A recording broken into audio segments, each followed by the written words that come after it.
¿Cómo están? Qué gusto que nos acompañen para opinar este lunes post-electoral, el día después, y bueno, evidentemente será el tema central de este Para Opinar. Y con gusto presento a mis compañeros con quienes tendré el placer de compartir esta mesa de análisis y de debate.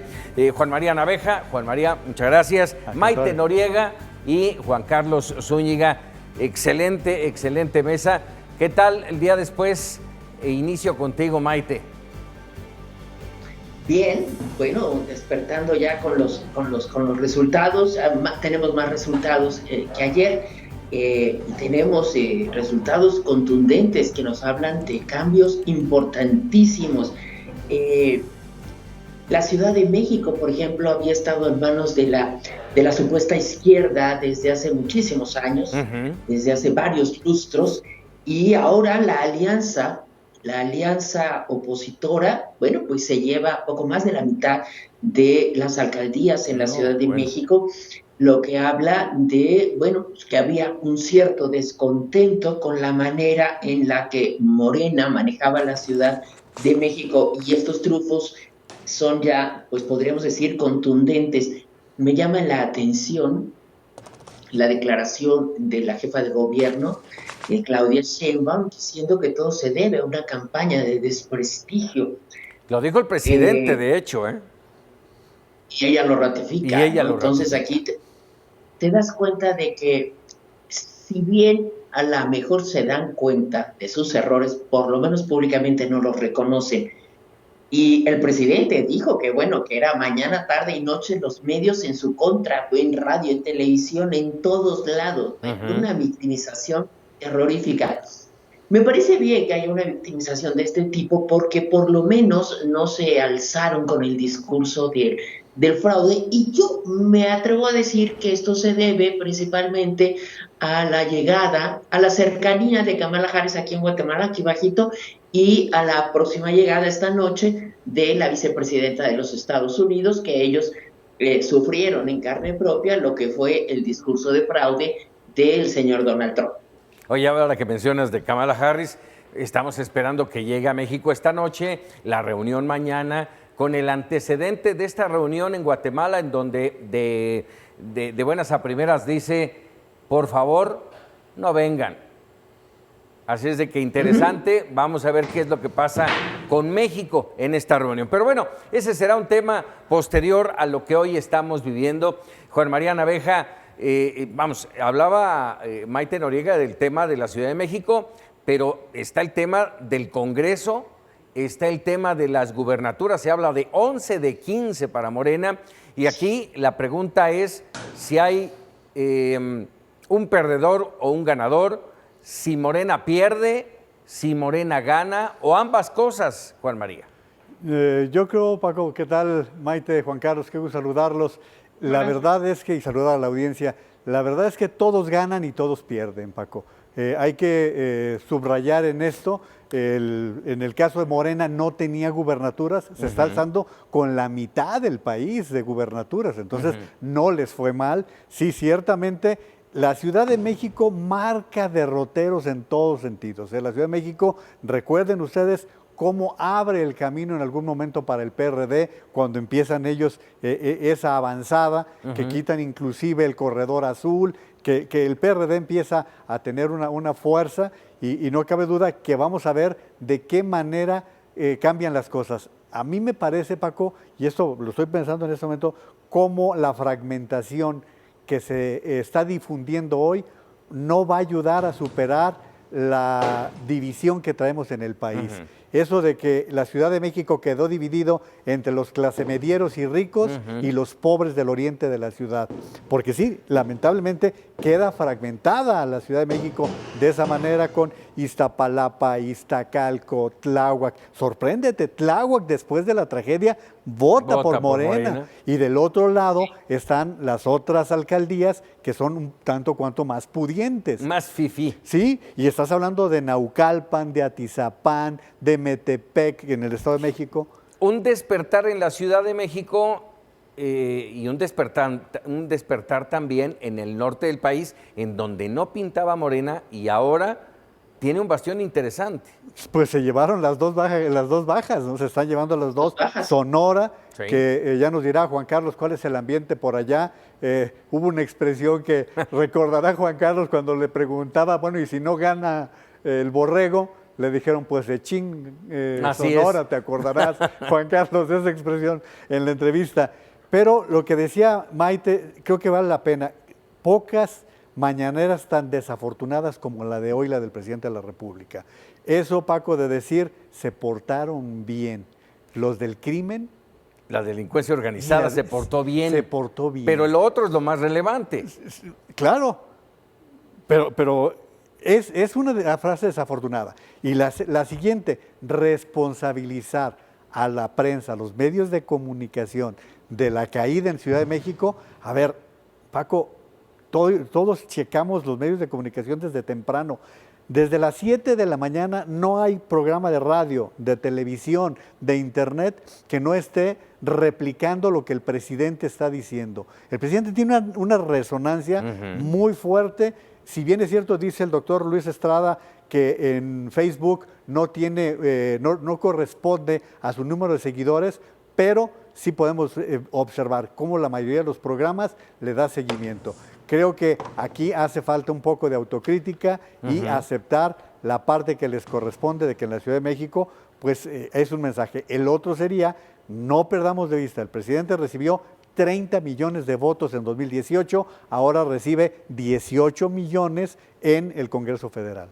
Sí, interesante, sin duda. A ver, Juan Carlos, yo sé que te encantan los números, el organigrama y todo esto. 11 gubernaturas para Morena, Baja California Sur, Campeche que todavía está muy apretada, tal vez la más apretada, con 3 candidatos con muy poca separación de puntos entre uno y otro. Colima, Guerrero, Michoacán, Nayarit, Sinaloa, Sonora, Tlaxcala y Zacatecas. 11 gubernaturas, todavía los números finales estaremos ya viéndolos en más o menos un par de horas y bueno, por supuesto el domingo ya el registro oficial. 2 para el PAN, 1 para Movimiento Ciudadano y el tema suena interesante, Juan Carlos.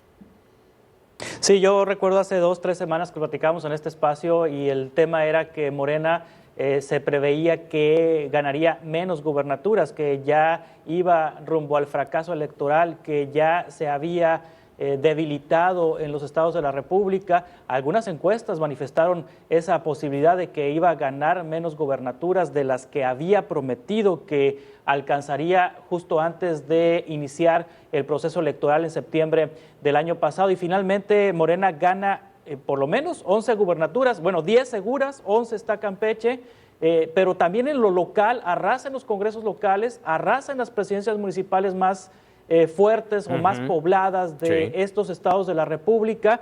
Y mi conclusión es que en México hay mucho chairo de closet, mucho chairo de closet. ¿A qué me refiero con chairo de closet?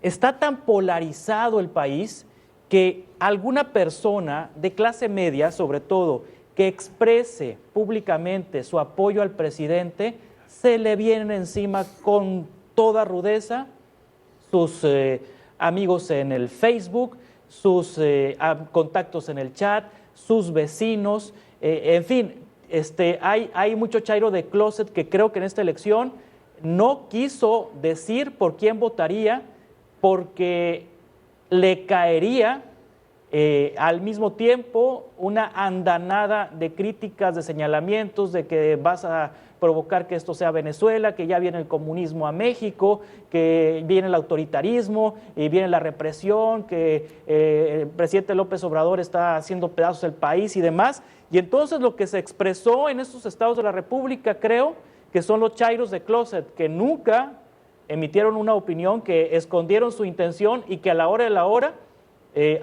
hora fueron y votaron por Morena. Y esto es coincidente con la popularidad del presidente en estos estados de la República, la popularidad es del 60-70%. ¿Cómo se iba a creer que iba a perder Morena en estos estados si la popularidad del presidente está en esos niveles cuando los electores ubican como el gran personaje de Morena al propio presidente. En el caso de Sonora, por ejemplo, muchas personas que votaron por Morena no sabían ni siquiera quién era el candidato a la gubernatura, pero votaron por Morena porque apoyan al presidente. Así que yo creo que estas son las reflexiones que tiene que hacer la oposición en el país. Creo que uno de los grandes perdedores no es el presidente, que pierde 50 diputados en la Cámara de Diputados, es la alianza Va por México, que generó una enorme expectativa de que iba a equilibrar más las cosas, y creo que se equivocaron al presentar candidatos a los mismos de siempre, las mismas caras, las mismas trayectorias sucias. Entonces el elector estuvo entre la disyuntiva de votar por los corruptos del pasado o quedarse con los que se están equivocando en el presente. ¿Qué te parece ese punto de vista, Maite? Bueno, pues creo que tiene algo de razón. Hay mucha gente que pues en las encuestas se abstuvo de manifestar su preferencia.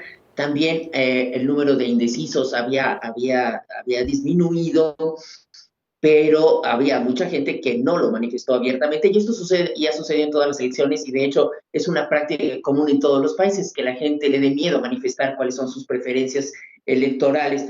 Yo creo que aquí, cuando te pones a ver las gubernaturas y cuando te pones a ver los triunfos, te das cuenta que el gran perdedor es el PRI. No logra conservar los estados que gobernaba, y esto nos habla del castigo a ese partido, precisamente por la ola de corrupción. Además, no se nos olviden las acciones efectistas de este gobierno, ¿no? El mero día de la elección, la captura del exgobernador y de su hija, Sandoval, que por supuesto incide, ¿no? Y le hacen ver a la gente cosas, y por eso se hizo en este día, no fue casualidad, no lo tenían perdido y de repente, ¡ay!, salió del súper. No, entonces sí nos damos cuenta de que sí había toda una estrategia perfectamente planeada para recordarle a la gente cuál es la calidad moral de los gobernantes de los otros partidos. Me parece que en este sentido sí el gran perdedor es el PRI, aunque con la alianza en la Ciudad de México, bueno, pues se reivindica un poco. Lo mismo sucede en el Congreso. Me resulta importante que la oposición haya tenido este avance, porque a lo largo de 3 años vimos una oposición profundamente desdibujada, una oposición inexistente, es más, ¿no? Una oposición más bien obsequiosa con el partido en el poder, y esto sorprende a la hora de la elección, porque así como había chaeros de closet, había también muchos opositores que también estaban escondidos y eran de closet, y a final de cuentas salen y reivindican. Yo creo que aquí la lectura es que nos gusta más la pluralidad. La preferimos, a lo mejor nos divertimos más cuando México es plural, ¿no?, que lo que estábamos viendo.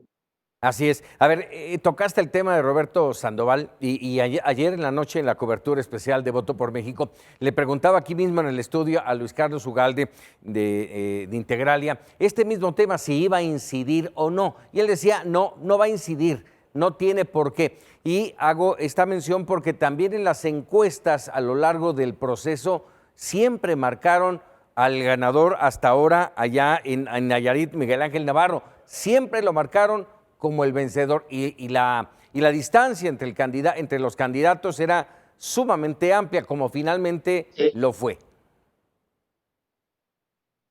Sí, entonces, no, a lo mejor no incide en ese lugar, porque además tampoco estábamos los periodistas tan ocupados de otros asuntos que no se le dio la gran difusión. Se dio la difusión que existía, pero bueno, tampoco era el momento como para echarle limoncito a la herida y estar escarbando en este asunto, porque había otros asuntos en juego, y había el interés por los resultados, el interés por la manera en la que se estaba llevando la elección.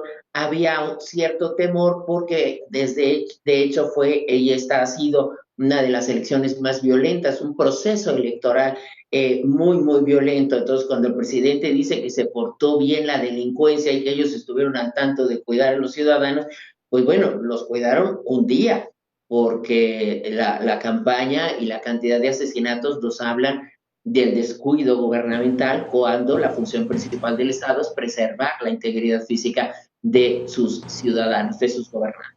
Punto a destacar, sin duda, es anoche hablábamos aquí en Voto por México sobre el tema de si era una elección histórica o no. Pues si ayer no lo era, hoy seguramente lo será y el domingo se subrayará.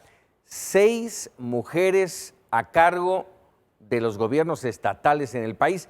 Nunca en la historia había ocurrido una cosa así. Creo que hasta ayer solo había 6 o 7 mujeres, pero en la historia como gobernador. En la historia. Así es. A lo largo de la historia. ¿Cómo ver esto, Juan María? Y bueno, por supuesto, Maite.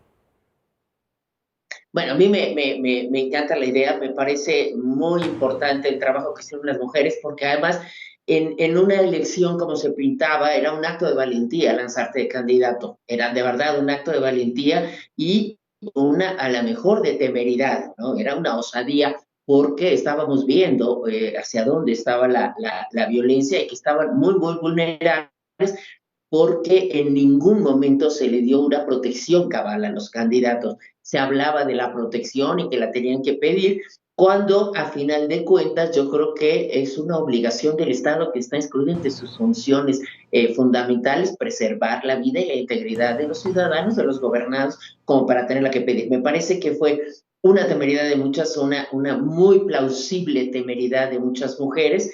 Y bueno, esto nos habla de que cuando hay piso parejo, cuando hay posibilidades, las mujeres saben abrirse camino.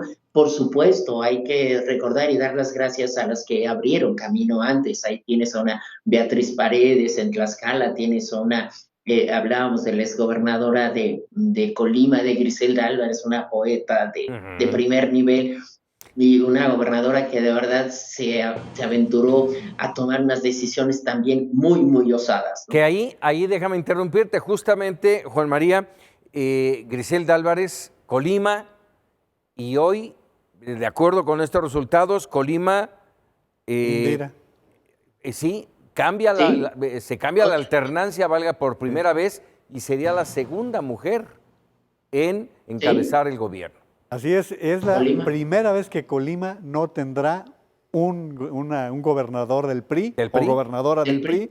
Y pues yo a lo que decía Maite agregaría, aparte, si tú excluyes a Evelyn, que ya sabemos todo lo que representó el proceso en Guerrero, y esperamos lo que sucede en Campeche, estás hablando de mujeres brillantes, ¿eh? Sí. O sea, Marina hizo un gran papel en Mexicali. No fue gratuito que la nombraran candidata de Morena a la gubernatura del Estado. Y eso es expanista, además, Paco.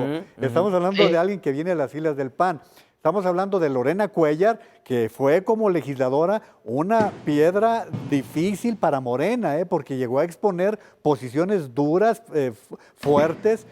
Pero hicieron buenas contrataciones. Así es, es lo que yo digo, no solamente estamos hablando de que sea la paridad para presentarla como una concesión a las mujeres, no, están ganándose a pulso su sitio y vamos a ver, una vez que tengamos el balance, qué porcentaje fue de voto femenino. Ahora, por lo que decía Juan Carlos, Paco, Maite, Juan Carlos, si nos remontamos a principio de año, la mayoría de los encuestadores le daban mayoría calificada a Morena, no daban nada por la alianza. Y yo aquí a la alianza, en lo que estoy de acuerdo con Juan Carlos, es que los partidos hicieron la parte sucia, pero los empresarios, los particulares, los ciudadanos hicieron un gran trabajo, porque esto que fue el voto útil, me parece que esa es la parte que tuvo una parte significativa en este proceso electoral. Creo que, yo no sé si les pasó a ustedes, a mí muchas personas me hablaban para decir, oye, ¿por quién votar? Para el voto útil. Para el voto útil, sí. La gente entró a ese terreno. Lo de Roberto Sandoval, a mí me parece que ya era destiempo. Aparte, yo creo que de los que entrevistaste ayer, Paco, y entrevistaste a todos, Miguel Ángel Navarro fue el más mesurado. Sí. Teniendo ya una ventaja amplia, y es el estilo. Así es Miguel Ángel Navarro, es un senador con una ubicación viene... También, ahora sí se pudo, porque ya la había buscado. Ya la había buscado, sí, así es. Y además también, ¿cuántas veces fue el presidente a Nayarit, mi querido Paco? Sí. Así ahí se presta para otras circunstancias, pero creo yo que Miguel Ángel Navarro fue un nayarita bien aceptado en ese terreno. Entonces, me parece que habrá mucho que ir analizando, porque también las encuestadoras, Paco, les falló. No, bueno, ahora sí desaparecieron aquí, y reitero aquí en Mega Noticias, decidimos no tocar las encuestas de salida, justamente por eso, vaya, muy cargadas a veces de un lado o de otro, muy cerradas, porque no tenían las herramientas para tomar una encuesta más clara de una fotografía que requeríamos en México. No se pudo, simple y sencillamente, y no es la primera vez, ¿eh? El tema de las encuestadoras en México es todo un tema, ahí se mantienen, pero bueno, difícil. Juan Carlos, tu punto de vista.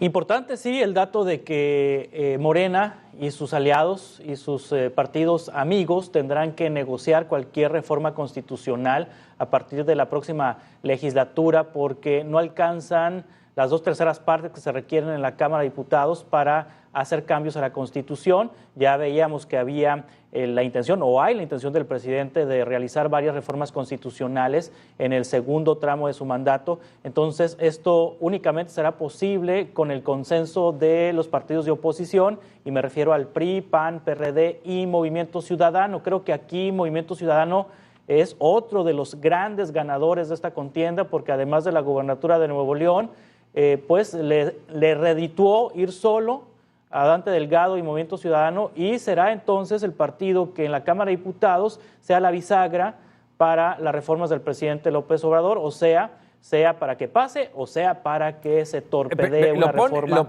lo pone en una constitucional. condición difícil, ¿no, Juan Carlos? Con esos rumores de que trabajaba para Morena, ¿no?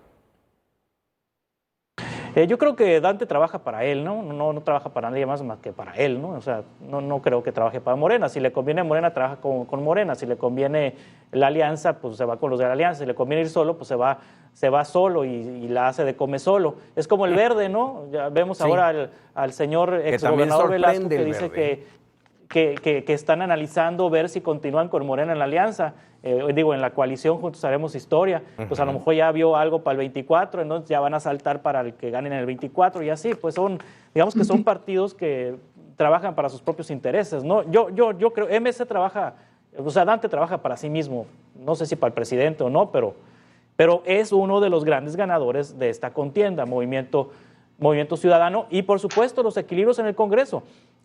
La expectativa que provocó la alianza Va por México era de que iban a arrasar hasta con la mayoría simple en la Cámara de Diputados, pero bueno, quitaron la mayoría importante, que es la de las reformas constitucionales, y generaron una gran expectativa que no cumplieron. Para mí, desde esa perspectiva, la alianza pierde. Vaya.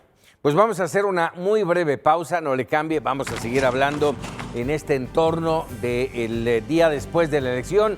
Regresamos.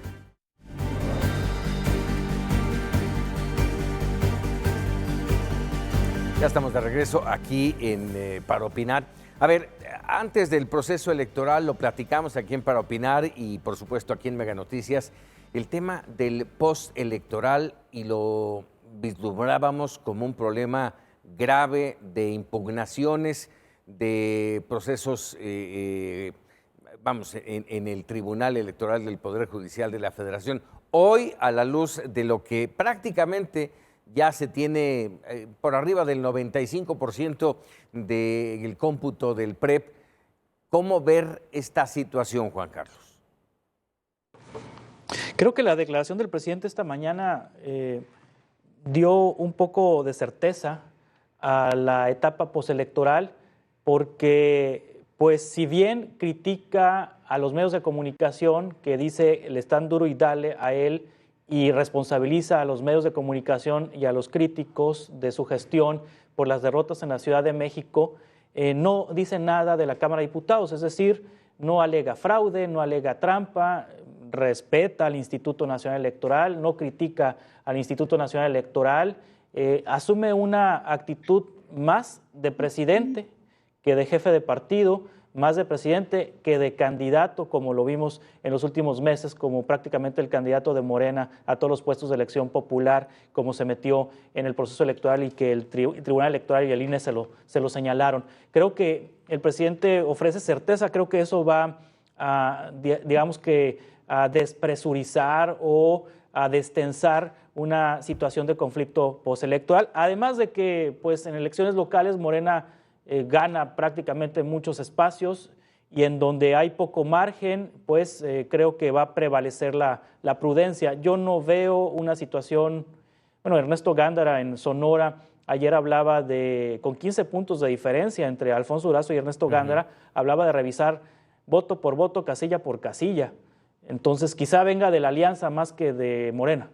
No le da, pero fíjate Paco, en lo que está diciendo Juan Carlos, yo hoy sí vi a un jefe de partido en el presidente de la República. A diferencia de lo que dice Juan Carlos. Yo no había visto a ningún presidente, y mira que hemos visto algunos muy metidos en los procesos de partido, que tuviera una participación hablando, nos fue así, nos fue de tal manera. No, el señor es el presidente de todos los mexicanos. Aún con los resultados de ayer, él tiene que responder a todos. Ya sabemos que él es el líder moral de Morena, como antes sabíamos que el primer priista de la nación era el presidente de la República, pero nunca habíamos visto una acción tan abierta, incluso mostrando las gráficas y mostrando la votación. Todo del INE, por cierto. Sí, por cierto, sí. Y en lo que dice Juan Carlos, me parece que también allí hubo una equivocación, creo que generalizada, porque todos decíamos, nunca ha reconocido una derrota. Pues no, ahora no salió a impugnar ningún resultado. O sea, creo que aceptó lo que no le fue mal. Oye, con 11 gubernaturas, así es. ¿Qué impugnas, no? No, y lo que él dijo, no nos fue mal, lo dijo, así lo concibe él. Así es. Así lo concibe en el momento que dice, tenemos la mayoría simple, descalificó la existencia de mayoría absoluta. Se trompicó, es muy simple, el presidente no explicó algo tan sencillo como decir, hay 3 tipos de mayoría, la relativa cuando tienes más legisladores que el otro, la siguiente que es la mayoría simple, que es 50 más 1, y la mayoría calificada que te da 2/3 partes de la Cámara. Así era de simple, pero él empezó en el afán de llevarse entre los pies a algunos, a dar explicaciones de diferente índole.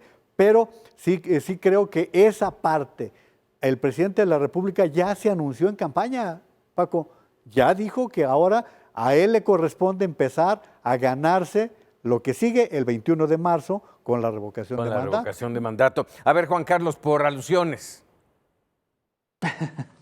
Yo sí vi, es que la expectativa que se había generado de que el presidente iba a tronar contra las instituciones electorales, iba a tronar contra la oposición, lo que pasó en la Cámara de Diputados, si bien no cumple la expectativa que yo tenía por la expectativa que ellos generaron de que iban a ganar más espacios, si bien, pero sí está perdiendo el presidente en la Cámara de Diputados la posibilidad de hacer reformas constitucionales y sí está perdiendo esta situación. Entonces, ante esa circunstancia, creo que midiendo al personaje y conociendo su trayectoria, el presidente fue prudente ante el resultado de la Cámara de Diputados. A ver, justamente en ese entorno, Maite Noriega, te pido de favor, explícanos qué implica el resultado en la Cámara de Diputados. Hace un momento hablaba Juan María Naveja y también lo hizo Juan Carlos, de la mayoría absoluta, de la mayoría simple, de la mayoría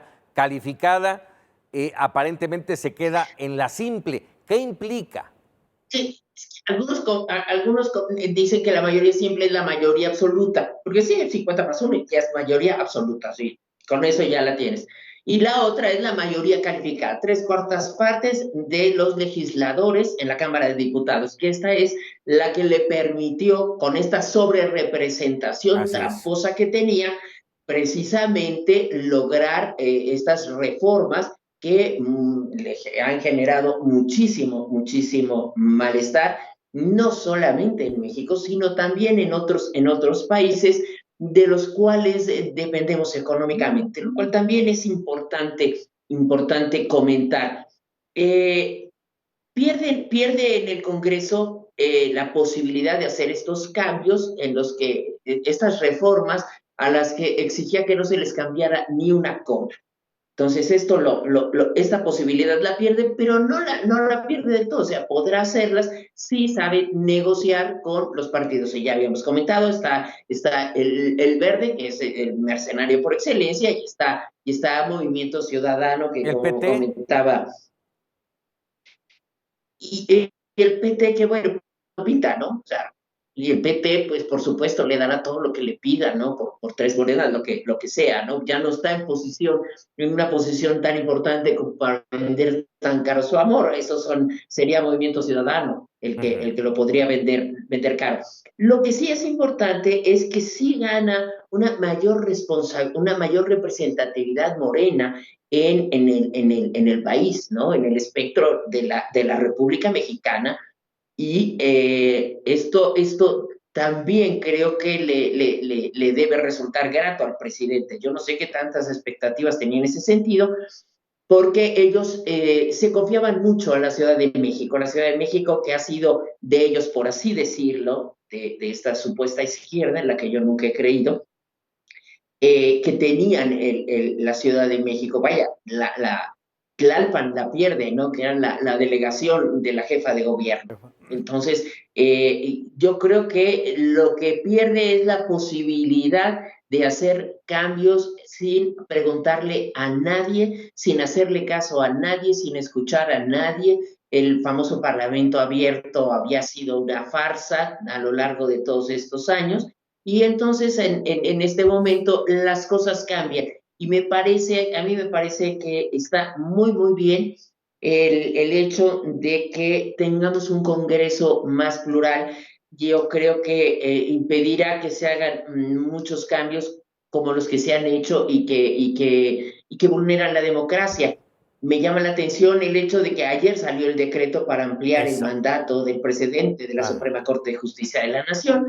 Y bueno, ayer comentábamos que esta ya no había salido, pues sí salió, y esto abre el camino para que el presidente siga pensando en la otra, no porque él quiera, sino porque el pueblo se lo pida, ¿no? Este pueblo que le dio tantos triunfos en la República, que además, vaya, son 10 gobernaturas, no son cualquier cosa, y es el norte del país. Eso también es importantísimo, hay que entender lo que representa hacerte con el norte del país.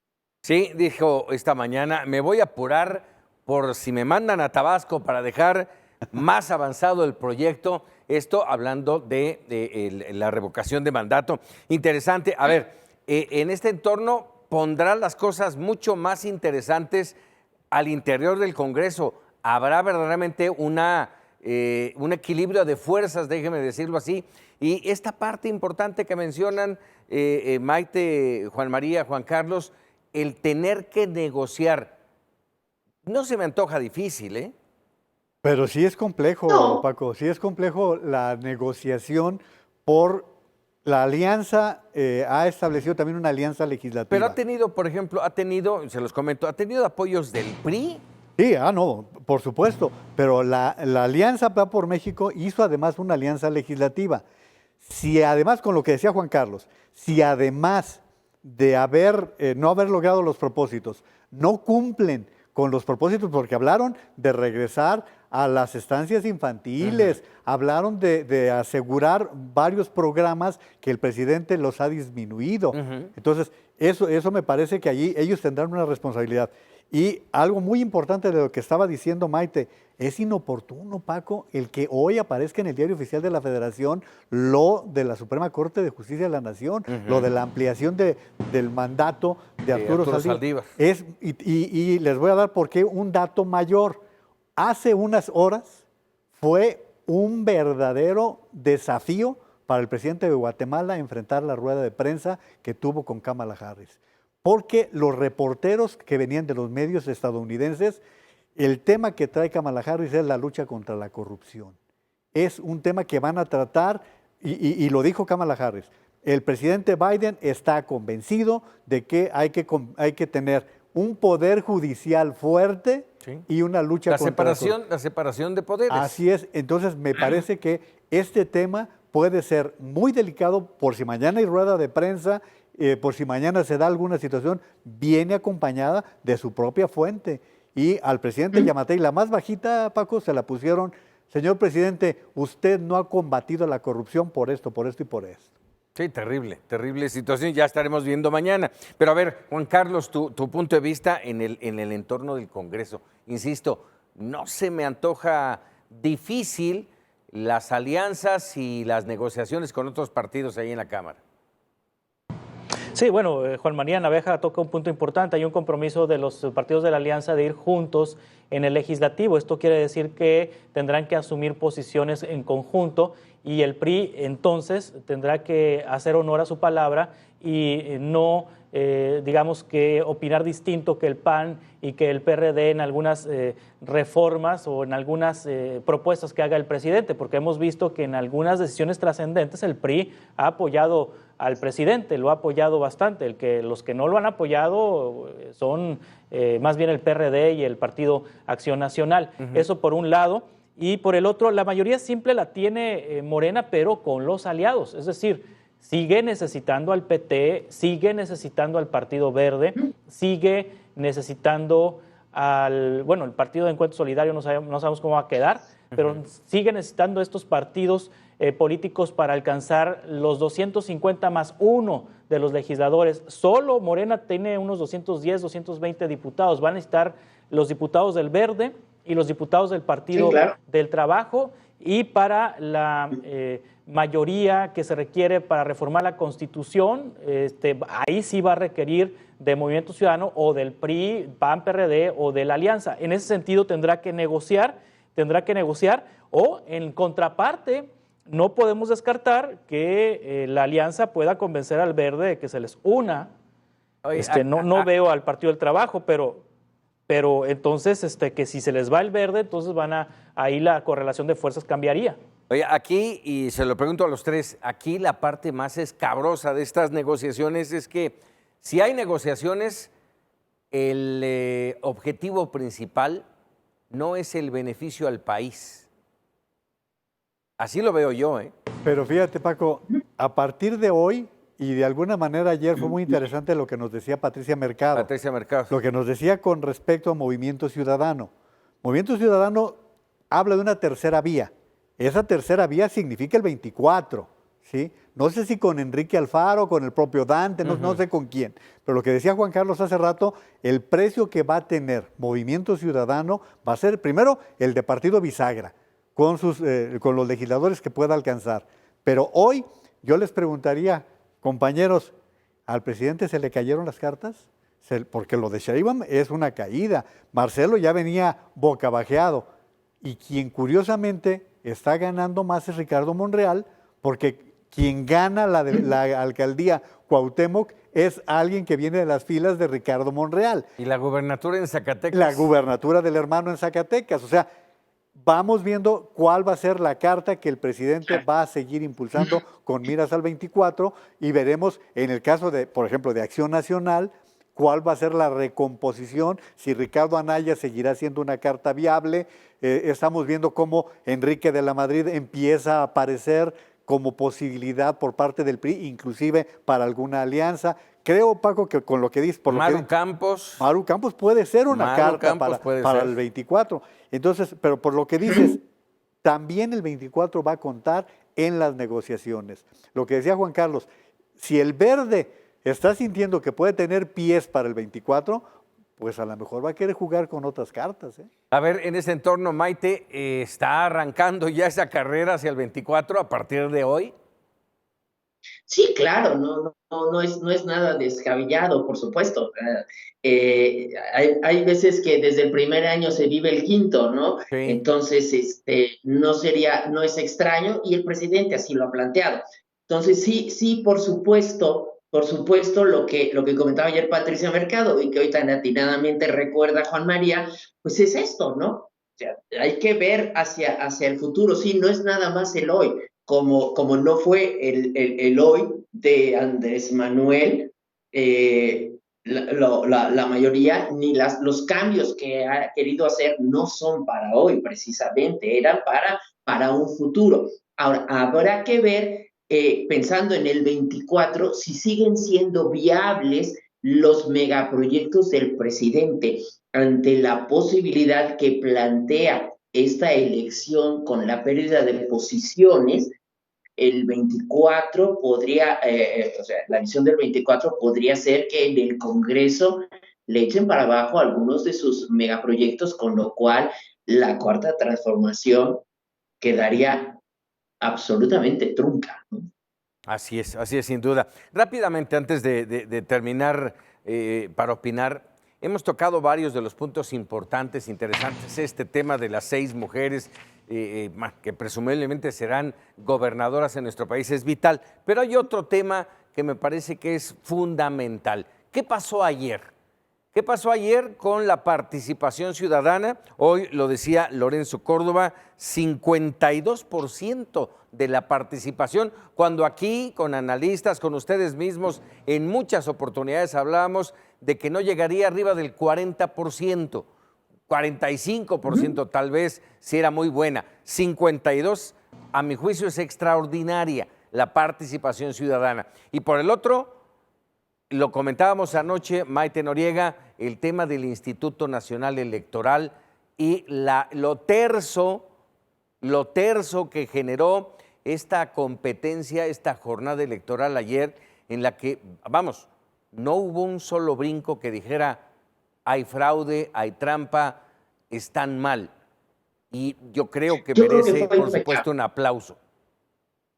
Fue impecable el trabajo del INE, la organización de esta elección fue impecable, sobre todo porque hay que añadir el otro factor, que es el factor pandemia. En medio de la pandemia logran armar, esta es la elección más grande, más de 93 millones en el padrón electoral, más de 1 millón de ciudadanos contando votos y en las casillas, 162,000 casillas. Perfectamente capacitados, 162,000 casillas, y además se instala el 90 y tantos por ciento, ¿no? O sea, casi el 100% de las casillas. No le puedes cuestionar.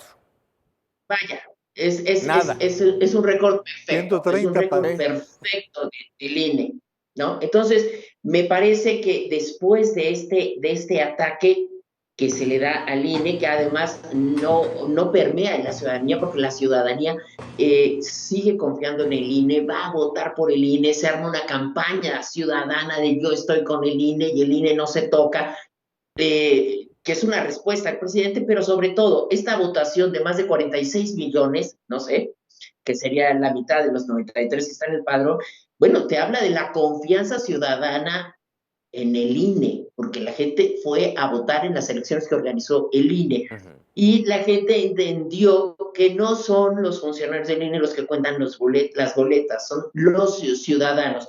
Y esto me parece que es muy importante porque el presidente quiso hacer ver lo contrario, ¿no? Que eran Lorenzo Córdoba y Ciro Murayama, que contaban los votos y tachaban los de Morena o los tiraban a la basura, queriendo distorsionar el trabajo del INE. Me parece que la ciudadanía, yo creo que es un triunfo ciudadano porque el INE es un órgano ciudadano, porque no nos lo regaló ningún gobierno, ¿no? Es una conquista ciudadana que se ha perfeccionado a lo largo de 3 décadas, y esto nos debe llenar de orgullo, y esto quiere decir que se pueden hacer bien las cosas y se puede perfeccionar. Y si hay quien dice que nuestra democracia es imperfecta, bueno, pues será perfectible siempre. Así es. Juan Carlos, tu punto de vista. Yo retomo el concepto del chairo de closet. Creo que la participación ciudadana amplia en esta elección se debió a los chairos de closet. ¿Y por qué salieron los chairos de closet a votar? Gracias a los opinólogos y comentócratas como nosotros que estamos aquí opinando, y gracias a que las estrategias de comunicación de los partidos opositores a Morena empezaron a tratar de permear en la opinión pública con las encuestas a modo de que la situación se estaba emparejando o de que la situación estaba a favor de las alianzas opositoras. ¿Eso qué provocó? Que los chairos de closet, que les da pena decir que apoyan al presidente, que no lo dicen públicamente para no ser reprimidos por quienes opinan distinto a ellos, para no ser censurados por los familiares, por los amigos, en los chats, en las redes sociales, en fin, que se te venga una andanada de comentarios negativos en tus redes sociales. Carlos, creo que eso provocó que saliera la gente a votar. Pero creció de los dos lados, ¿eh? Creció de los dos lados, porque si no hubiera sido una aplanadora como lo fue en 2018 y no lo fue. O sea, yo creo que salieron tanto estos que tú bien mencionas, Jairos de Closet, pero también salió una sociedad urgida de tomar responsabilidad en una elección que le atañe finalmente, porque no se trata de elegir un gobernador y hasta luego, no, se trata de elegir a quien va a conducir, en este caso, las riendas de una entidad, quien me va a representar en la Cámara de Diputados, quien va a estar en una alcaldía. Yo creo que también hubo parte de esa responsabilidad, Juan María. Y fíjate que yo, aparte de lo que está diciendo Juan Carlos, creo que hay muchos arrepentidos que salieron a tratar de decir, ya me equivoqué en el 2018, no me voy a equivocar ahora. Hay y muchos, ¿eh? Sí. Y también subrayarlo, hay mucha gente que ha sido afectada por este gobierno. Sí, claro. Tenemos 10 millones de nuevos pobres, cerraron 1 millón de empresas y cuando esos pequeños empresarios se dan cuenta de que en otros países recibieron créditos, apoyos, pues obviamente no van a simpatizar con este gobierno. Entonces, sí hay esas partes. Seguramente, como dice Juan Carlos, hay a quienes les da pena decir por quién están votando, pero también hay que abrir la puerta a aquellos que ya no quisieron volver a votar por lo que oliera a López Obrador. Esto también es un hecho. Y me parece que también tenemos que subrayar, Paco, que lo que sigue es, vamos a ver cómo se van a presentar las cosas para el país, porque seguimos con una situación crítica en la economía, seguimos con una situación crítica en el desarrollo social, en lo que estaba diciendo Maite. Maite está diciendo algo bien importante, y si no le dan todos los recursos al presidente de la República para terminar en tiempo o en los tiempos las megaobras que él ha estado impulsando, o sea, todo esto van a jugar en los próximos tiempos en otras coyunturas que vamos a estar viviendo muy, muy pronto. Así es. Rápidamente, ya hablamos del INE, de la participación, del buen trabajo del Instituto Nacional Electoral. Viene este tema de los litigios, de las impugnaciones, y ahí hay otro órgano que estará en el ojo del huracán, el Tribunal Electoral. ¿Qué esperar? Yo creo que el tribunal tiene un compromiso por lo que logró el INE. Hace 2-3 horas, Gastón García entrevistó a José Miguel Insulza, quien es una figura, y decía, el instituto pionero de esta democracia es el Instituto Nacional Electoral de México. Fue un reconocimiento total de los observadores internacionales al proceso encabezado por el INE. Me parece que ahora el tribunal tendrá que actuar en consecuencia para estar al nivel. Ya no puede estar abajito de lo que hizo el INE. Está celebrando 25 años ya, por cierto. Maite. Yo creo que tendrá que jugar a la altura. Nos da mucho miedo y todo el mundo habla de la judicialización de las elecciones. Esto pasa en todos lugares. Hay impugnaciones. ¿Por qué? Porque hay irregularidades o se argumentan irregularidades para ver si logramos en esa coyuntura revertir el proceso. A veces no es por convicción, sino por necesidad de que se diga que no nos dejamos, ¿no? No nos dejamos es muy importante en México y aplica en todo. A mí no me preocupa que haya, me preocupa el Tribunal Electoral porque no ha demostrado una gran independencia, de hecho ni siquiera una menor independencia, entonces sí puede ser difícil la coyuntura. Vimos la actuación de la Fiscalía Electoral, de la Fiscalía de la República, la Fiscalía Electoral con José Agustín Ortiz Pinchetti, verdaderamente muy lamentable los discursos de don Agustín y que nos hacen ver que, bueno, no tenemos independencia en el Poder Judicial, no había independencia ni autonomía en el Poder Legislativo, y lo que buscó la ciudadanía en este momento, porque además tomó conciencia el ciudadano de que son importantes los equilibrios. Yo creo que nunca nos habíamos dado cuenta de lo que podía representar para nuestra vida cotidiana la falta de equilibrios en el Congreso y en el Poder Judicial. Así es. Juan Carlos, un último apunte.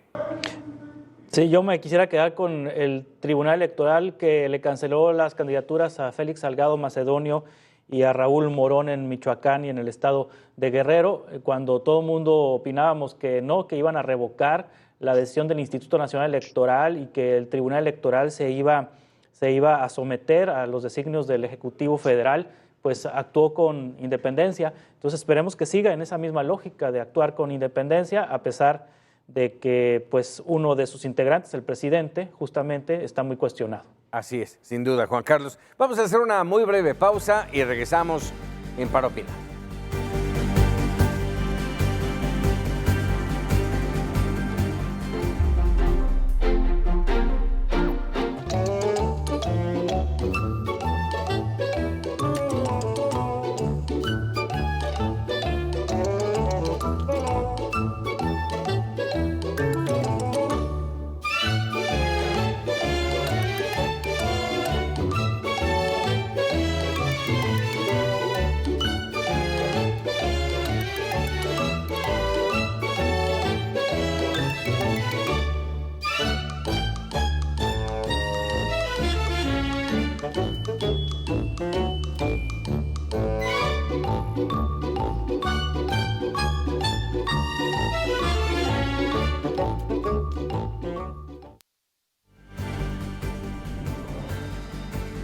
Ahí tiene usted el humor en este proceso electoral. De antemano, les agradezco, Juan María Naveja, Maite Noriega, Juan Carlos Zúñiga, como siempre, agradecido de su participación. Gusto. Muchas gracias. Gracias, Paco. Gracias, y gracias a usted por permitirnos llegar con la opinión, con el debate, con el comentario, y usted se quede con la mejor decisión. Pásenla muy bien.